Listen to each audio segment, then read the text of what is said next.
Close coil में जो current induce हुआ उसका डायरेक्शन क्या होगा, किस दिशा में करंट का प्रवाह होगा, फ्लो होगा, उसी के लिए लेंज जो है लॉ दिए। जर्मन फिजिसिस्ट हुए हेनरिक फ्रेडरिक लेंज। लेंज के अनुसार क्या है कि जो ईएमएफ इंड्यूस होता है ना, उसका पोलरिटी इस प्रकार होता है कि वो करंट प्रोड्यूस करता है। अब वही करंट उस चेंजिंग मैग्नेटिक फ्लक्स को अपोज करता है जो उसको प्रोड्यूस किया।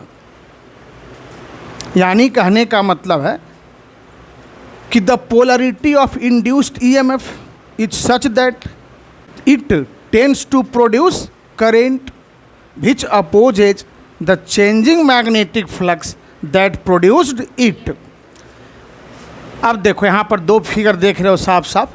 पहले फिगर में ये क्लोज कॉइल है, मैग्नेट का साउथ पोल इसके नज़दीक जा रहा है, ठीक है ना। अब इसमें करंट प्रोड्यूस होगा। अब जो करंट होगा प्रोड्यूस, उसके कारण जो मैग्नेटिक फील्ड होगा इस कॉइल में, वो क्या करेगा, इस अप्रोचिंग मैग्नेट को अपोज करेगा। तो कैसे अपोज करेगा, जब इसका जो करंट के कारण, इसमें जो करंट है उसके कारण जो मैग्नेटिक फील्ड होगा उसका भी साउथ पोल होगा, साउथ साउथ इसको रिपेल करेगा, नज़दीक आने से रोकेगा।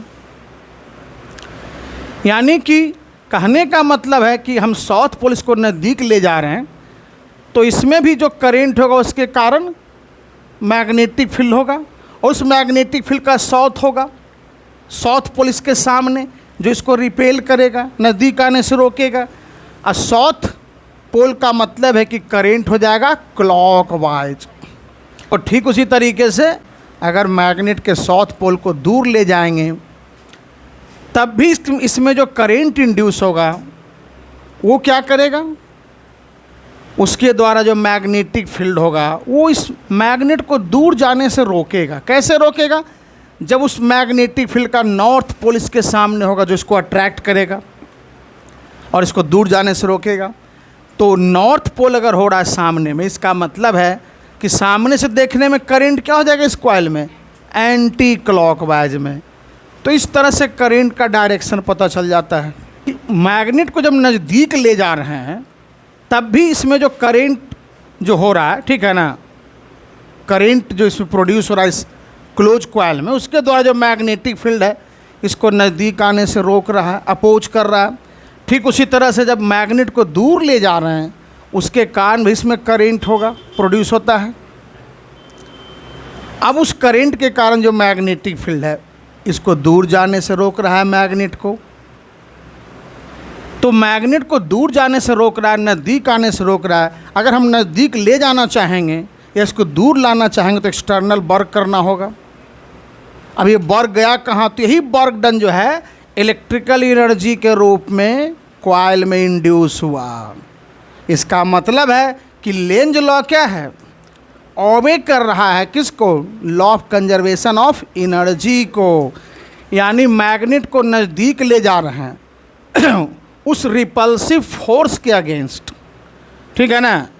और इसमें मैग्नेट को, दूसरे फिगर में मैग्नेट को दूर ले जा रहे हैं उस अट्रैक्टिव फोर्स के अगेंस्ट। यानी दोनों केस में एक्सटर्नल वर्क करना पड़ रहा है। यही वर्क डन जो होता है इलेक्ट्रिकल एनर्जी के रूप में इंड्यूस हो गया इसमें, दोनों कॉइल में लोग देख रहे हैं। इसका मतलब क्या है, लेंज लॉ जो है, समझ गए ना, किसको फॉलो कर रहा है, पालन कर रहा है, तो law of conservation of energy को।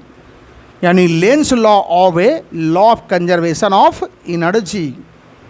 Question number 1, a rectangular coil of length 20 cm and breadth 10 cm having resistance 5 ohm is placed in a magnetic field of magnitude 0.8 Tesla in such a way that its plane is perpendicular to the magnetic field.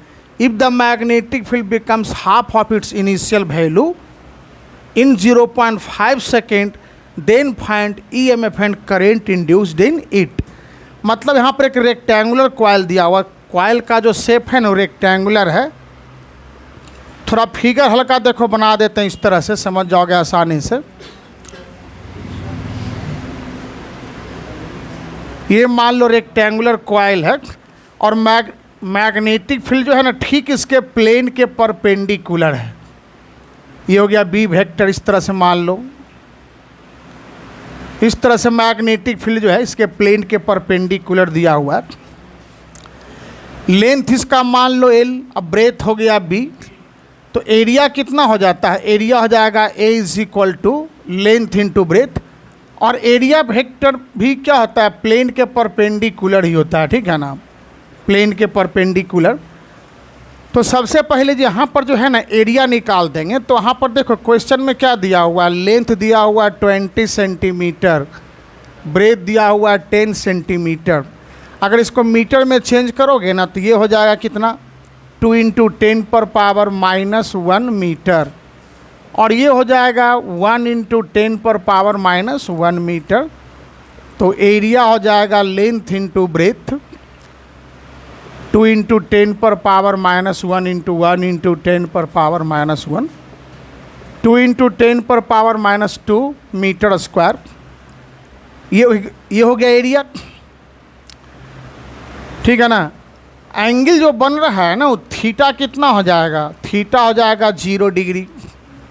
Initial magnetic field जो दिया हुआ है, initial value, magnetic field का initial value दिया हुआ है 0.8 Tesla, और final value हो जाएगा उसका आधा। तो इसका आधा करेंगे तो कितना हो जाएगा, 0.4 टेस्ला, ठीक है ना। इसके अलावा रेसिस्टेंस दिया हुआ है, रेसिस्टेंस दिया हुआ है 5 ओम है, रेसिस्टेंस दिया हुआ है 5 ओम। देखो फैराडे लॉ से पढ़े थे, ईएम जो इंड्यूस होता है -d∅/dt, यानी rate of change of magnetic flux negative के साथ। तो यहाँ से लिखेंगे देयरफॉर ईएमएफ जो इंड्यूस होगा माइनस इसको डेल्टा फाई बी कर देते हैं by delta T. Delta phi B का मतलब क्या हो जाएगा, तो final magnetic flux, final minus initial magnetic flux divided by time.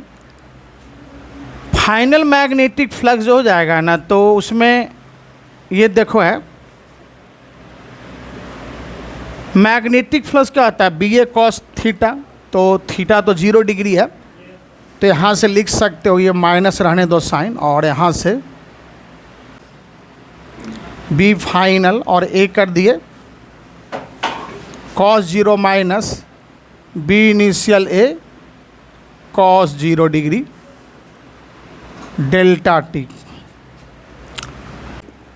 Initial magnetic field है 0.4, एरिया हो गया 2 × 10⁻⁻2 और cos 0 का value 1, minus final magnetic field 0.8, area 2 × 10⁻⁻2 और cos 0 का वैल्यू 1, टाइम इंटरवल है 0.5। यहाँ से लिखोगे माइनस, ये हो जाएगा 0.8 × 10⁻⁻2, 1.6 × 10⁻⁻2 डिवाइडेड बाई 0.5 हो गया। वहाँ से माइनस करोगे ना तो ये माइनस में हो जाएगा, और ये माइनस माइनस क्या हो जाएगा, प्लस। तो ये रह जाएगा 0.8 × 10⁻⁻2 डिवाइडेड बाई 0.5, और इस तरह से इससे डिवाइड कर देंगे तो 1.6 × 10⁻⁻2 वोल्ट्स हो जाएगा। ये हो गया ईएमएफ। अब लिखें क्या निकालना है, करेंट। तो देयरफॉर यहाँ से करेंट हो जाएगा I is equal to EMF by R, Ohm's law से। EMF कितना आया है, तो 1.6 × 10⁻⁻2, रेसिस्टेंस का वैल्यू दिया हुआ है 5 ओम, तो 5 से डिवाइड इसको करेंगे तो 0.32 × 10⁻⁻2, यानी ये हो जाएगा 3.2 × 10⁻³ एम्पियर।